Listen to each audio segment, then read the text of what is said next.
एक बाप की ये इमोशनल कहानी आपका दिल छू जाएगी। ये कहानी है जय नारायण नाम के आदमी की, जो रिटायर्ड हो गए थे और कुछ सालों पहले उनकी पत्नी का बीमारी के चलते निधन हो गया था। घर में वो और उनका बेटा मुरली रहता था। मुरली एक अच्छी कंपनी में जॉब करता था। जय नारायण जी अपने आप को बहुत अकेला महसूस करते थे। उनकी ये अकेलेपन की फीलिंग यूं ही नहीं थी। वो दिन भर घर में अकेले रहते थे और जब शाम को बेटा काम से वापस लौटता तब लैपटॉप और मोबाइल में लगा रहता। जय नारायण जी उससे बात करने के लिए, अपना मन हल्का करने के लिए तरस जाते। ऐसा काफ़ी लंबे समय तक चलता रहा। जय नारायण जी ने सोचा कि अब उन्हें ही कुछ करना पड़ेगा। उनके पास एक सिंपल कीपैड वाला फ़ोन था, इसीलिए उन्होंने अब एक नया एंड्रॉयड फ़ोन ले लिया। इस फ़ोन में उन्होंने अब सोशल मीडिया का यूज़ कैसे करना है वह सीखना शुरू कर दिया।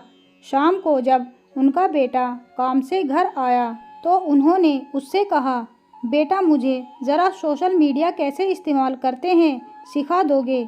मुरली उस रोज़ थोड़ा चिढ़ा हुआ नज़र आ रहा था। उसने अपने बाप को कहा कि मैं यहाँ इतना थक हार कर काम से लौटा हूँ और आपको कुछ नया सीखना है, मेरे बारे में नहीं सोचते कि थोड़ा आराम करने दो। जय नारायण जी अपने बेटे की बातें सुनते रहे, कुछ ना बोल पाए। उन्हें अंदर से बहुत बुरा लग रहा था, लेकिन वह अपने आंसू रोके हुए थे। अगले दिन सुबह जय नारायण जी ने अपने बेटे के लिए उसके मनपसंद का नाश्ता बनाया। नाश्ता करते हुए बेटे का मूड अच्छा लग रहा था, इसीलिए जय नारायण जी ने फिर से उससे कहा कि बेटा मैंने सोशल मीडिया पर अकाउंट तो पड़ोसी के लड़के से बनवा लिया है, अब तू मुझे बता दे कि इस पर पोस्ट कैसे करते हैं। अपने बाप की बातें सुनकर इस बार मुरली ज़ोर ज़ोर से हंसने लगा और कहने लगा, क्या पापा आप भी इस उम्र में कहीं सोशल मीडिया के चक्कर में पड़ रहे हो? आप धार्मिक किताबें पढ़ो, भगवान का नाम लो। इतना कहकर अपना नाश्ता ख़त्म करके मुरली अपने काम के लिए निकल गया। जय नारायण ने उसके बाद भी एक दो बार अपने बेटे से सोशल मीडिया सीखने के लिए कहा, लेकिन उसने अपने बाप की बात पर ध्यान नहीं दिया। एक दिन रात को मुरली पानी पीने के लिए उठा तो उसने देखा कि उसके पापा की कमरे की लाइट चालू है। उसे थोड़ी चिंता हुई, इसीलिए उसने खिड़की से झांक कर देखा तो उसके पापा मोबाइल पर सोशल मीडिया पर कुछ पोस्ट कर रहे थे। वह वहां से अपने रूम में चला गया और सो गया। मुरली सवेरे नींद से जागा और जब उसने अपना सोशल मीडिया चेक किया तो वहां पर उसके पापा की फ्रेंड रिक्वेस्ट आई थी। फ्रेंड रिक्वेस्ट एक्सेप्ट करने के बाद जब मुरली ने अपने पापा का अकाउंट चेक किया तो उसमें सबसे पहली पोस्ट जो थी उसमें उसी के बचपन की फ़ोटो डाली हुई थी और लिखा था, हैप्पी बर्थडे बेटा।